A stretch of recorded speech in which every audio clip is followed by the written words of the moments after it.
Welcome as we return back to my podcast of short stories entitled Nichel Anderson Short Stories and Beyond for this episode, which would be episode 22 to be published on April the 9th. Thank you so much for joining me. I hope you enjoyed my previous series. For the last 9 weeks ago, I started talking about the characters that I introduced. Some of them were new, some of them were not.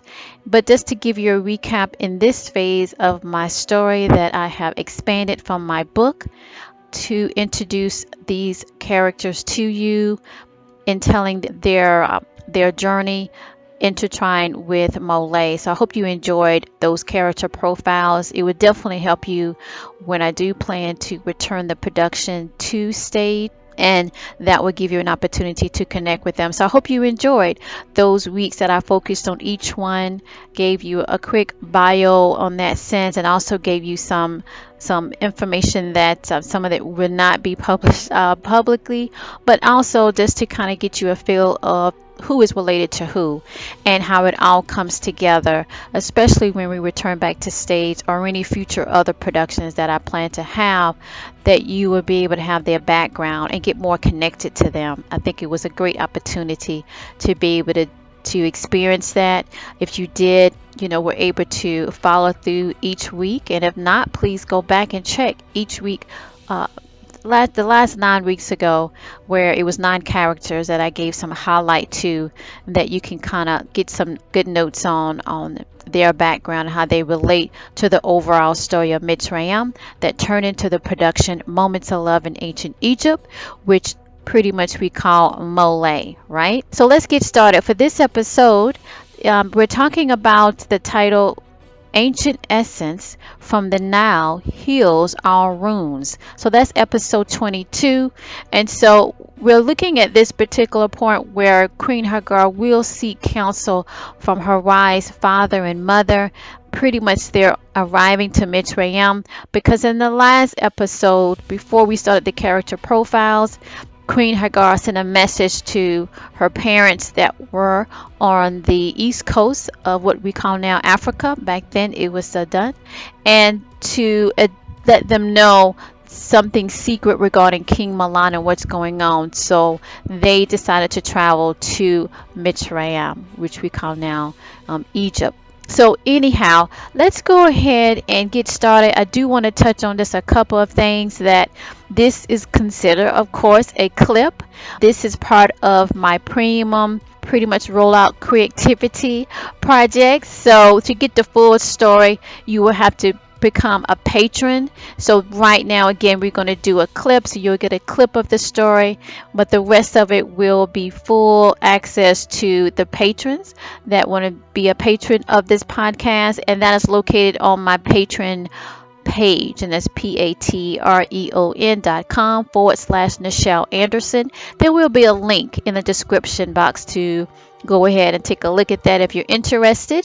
In the meantime, just to kind of give a recap from the last story, that before we started this character profile, I focused on the day of King Mahlon, and that's where King Mahlon had a scene with talking to one of his advisors, and then prior to that it was a scene with both the family, the royal family. So you got to see that. It was a very good type meeting, and his advisor, close friend, was named Tesnar. So we kind of left it at that, where pretty much Queen Hagar also later on had the Mitsrayim final say to the Orions and some tribal leaders that seem to be against Mitsrayim or against King Mahlon. And of course, as of now, no one really, or not too many people, are aware that King Mahlon is alive, he's well, he's getting better, and so forth. So for right now, it is just Queen Hagar as the sole ruler controlling things in Mitsrayim and the surrounding regions. So let's go ahead and get this started. Thank you so much again for joining me today for this episode, returning back for my podcast. Let's begin for my podcast show, Nichel Anderson Short Stories and Beyond. For this week, episode 22, Ancient Essence from the Nile Heals All Wounds.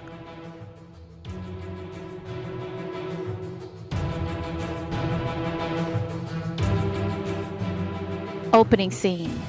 In the grand entrance of the Abbas palace, it is Queen Hagar holding Princess Hannah's hand, in which they both are standing in the center of 12 Mitsrayim advisors of the High Council and 30 Mitsrayim guards of the High Court as they watch her father Tayyib and Queen Mother Mana walk up the few remaining steps along with 8 of Tayyib Mystery School of Thought advisors of elders, as well as 14 guards from the royal temple. It is Tayyib that speaks first to embrace his daughter and then Princess Hannah, as Queen Mother Mana smiles, feeling her daughter's calmness. Queen Mother Mana reached to give Princess Hannah a big embrace, before then opening her arms as wide enough like the open sky. Queen Hagar embraced her beloved mother. Anum, Queen Mother Mana spoke unto her daughter Queen Hagar. Amnun, mother. Tayyib being watching the two, and spoke as those of ancient waters from beyond this time in Mitsrayim since Summarin. Let us walk this way, he said. Yes, father. I miss you and my Tayyib and Queen Mother Mana ever so. Princess Hannah smiled and beamed, clinging to Tayyib's left arm. Queen Hagar turned as her father Tayyib walked to her left side, and her Queen Mother Mana was on her right side. Queen Hagar spoke first as the guards and temple advisors were out of hearing range. Princess Hannah is looking forward to see you, father and mother. So as we, Tayyib and Queen Mother Mana spoke as one. They both held Queen Hannah's hand as they walked further into the royal foyer of the Abbas palace and to the far first level of the open terrace overlooking the Nile River. The cool breeze, although slightly against the wave, brought a nice welcoming moment amongst the royal family.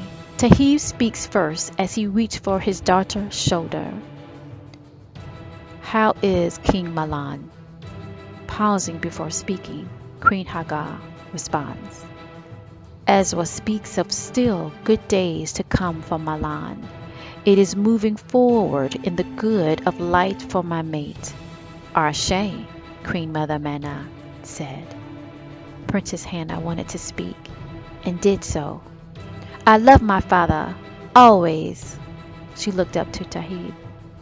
We know that to be so.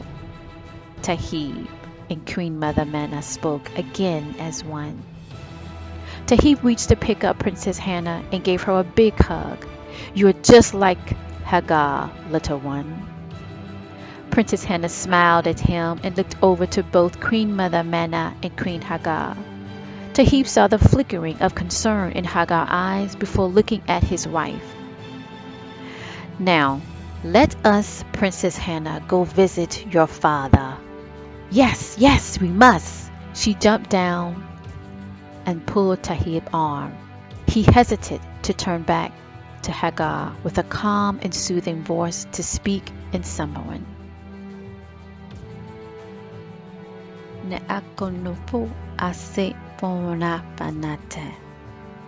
Translation. All things change for the better in time. Queen Hagar nodded without tearing up of the wisdom of her father, while Queen Mother Mana held her hand. Tayyib walked away with Princess Hannah and 20 guards to the secret location of King Mahlon. Moments later, in Mitsrayim, at the Abbas royal palace, Queen Hagar walked with her mother with 12 royal female attendants and 14 royal Abbas guards. They made it to the upper level of the royals in the private kanum of the Henne room of Anum. Queen Hagar's back was to her mother for a moment. When Queen Hagar turned around, her mother was still standing at the golden door that closed behind her. It was Queen Mahlon that spoke first. "You must speak to what you feel deep within." Queen Hagar started rubbing her hands over her jewelry, not directly looking at her mother. "I am so this day." Queen Mahlon spoke with authority. "No, you are not. I know my daughter." Queen Hagar responded. "Is it not what a queen must do? Show no emotion of thought of matters greater than it?" "We are not more than royals," Queen Mahlon responded back to her daughter. "We have emotion that commands us to feel, to think as though." "Speak, Hagar. What do you feel of this with King Mahlon? Are you afraid? Are you of Sophia, to whom did that to your husband?" Queen Hagar paced back and forth because she was angry, very angry, and kept it in all of this time. She speaks finally to her mother. "I wish not to foretell of this what is in me." Queen Mother Mahlon spoke back. "You are with child, and it is telling me in spirit that you want to foretell your emotion. What is it?" Pausing for a moment, for the first time she turned to stare at her mother. She finally broke the stare in silence, and she seemed to scream from within. "I want to know who did this to Mahlon. I know it is rooted in the alliance. I want to destroy them. It is not right. This is not of good light. Alliance will not cease till our peace. Alliance will not cease till our peace." Queen Mother Mahlon was nodding to support her daughter. Sarah. Translation: Right. Right. Queen Mahlon was nodding to support her daughter. She spoke in Sumerian language. Theo. Translation: Right. Right. Queen Mother Mahlon went to her daughter. "Release the waters from within to get to your calm and peace. Tell me what you feel from what you see. Look! Look!" Queen Mother Mahlon pointing Queen Hagar's belly. "She is alive and wants to help you as well." Queen Hagar paused in thinking to stare wide-eyed at her mother.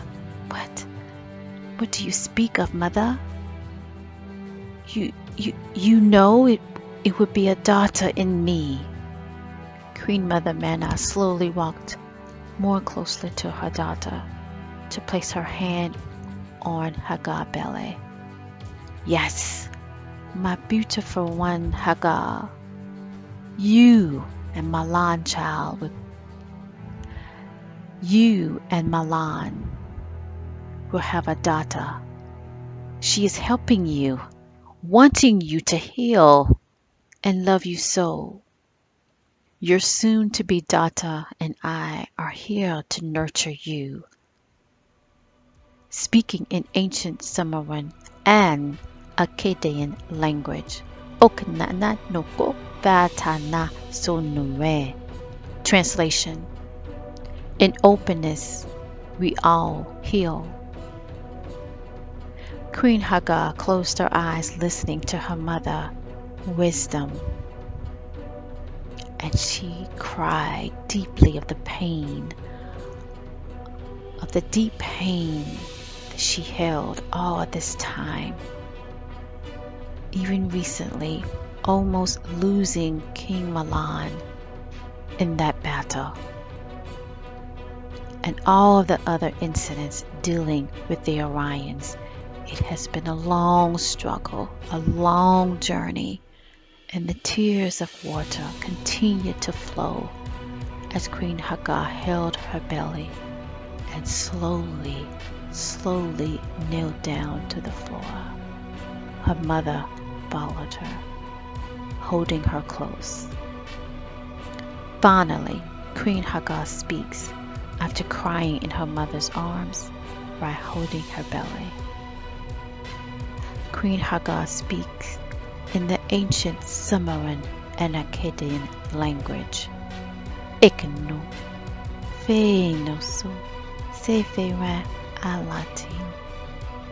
Translation: in a noon of good of light there is hope. Ashe. End scene.